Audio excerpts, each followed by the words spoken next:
Kalau lu sekarang lagi di kondisi berusaha jadi lebih baik, lebih taat, sholat makin rajin, dan ibadah lainnya pun dikencengin, tapi sekarang malah merasa hidup terasa lebih berat, cobaan dan ujian yang makin banyak dan bertubi-tubi, semoga penjelasan ini menenangkan lu. Seperti biasa, gue akan menjelaskan dari dua perspektif, Islam dan Sains. Kita harus sama-sama sepakat nih, kalau ujian manusia itu adalah bentuk dari love language-nya Allah. Rasul bersabda, manusia yang paling berat ujiannya adalah para nabi. Kemudian diikuti oleh orang-orang yang mulia dan soleh setelahnya, sesuai dengan tingkat keimanan dan agamanya. Artinya, semakin tinggi level keimanan seseorang, semakin besar pula kualitas ujiannya. Bukan karena Allah benci, tapi karena Allah ingin naikin derajatnya. The higher the soul climbs, the heavier the wind blows. Allah berfirman di surat Al-Ankabut ayat 2, apakah manusia mengira bahwa mereka akan dibiarkan mengatakan, kami telah beriman, sedang mereka tidak diuji? Ulama seperti Ibnu Al-Qayyim ngejelasin, kalau Allah tuh nggak akan menguji seorang hamba, kecuali untuk menyiapkannya pada derajat yang lebih tinggi dari sebelumnya. Ibaratnya nih, zaman kita sekolah dulu, kalau lu naik kelas, ujiannya juga naik level kan? Dan ini sabda Rasul yang membuat kita yang lagi lelah-lelahnya menjalani ujian hidup sekarang nih bisa tersenyum. Nih, apabila Allah mencintai suatu kaum,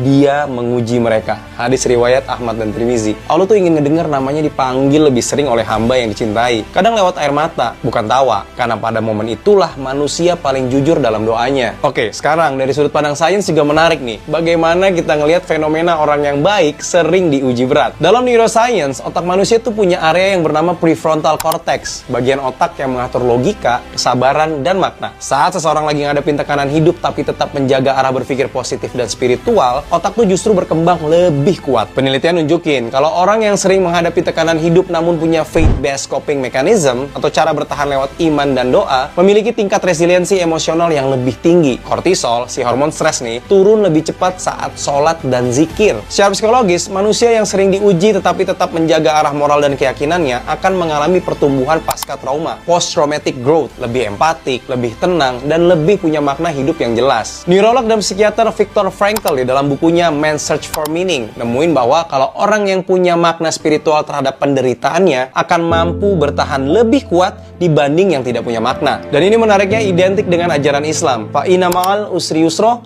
inna ma'al usri yusra. Sesungguhnya bersama kesulitan ada kemudahan. Al-Insyirah ayat 5 dan 6. Artinya, bukan setelah kesulitan ada kemudahan, tapi bersama. Dua hal ini hadir beriringan agar hidup kita tetap seimbang. Kadang, jalan menuju tenang tuh bukan lewat kemudahan, tapi lewat luka yang menuntun kita kembali pada arah. Karena jiwa yang kuat itu tuh nggak lahir dari nyaman, tapi dari proses panjang menata diri di tengah badai.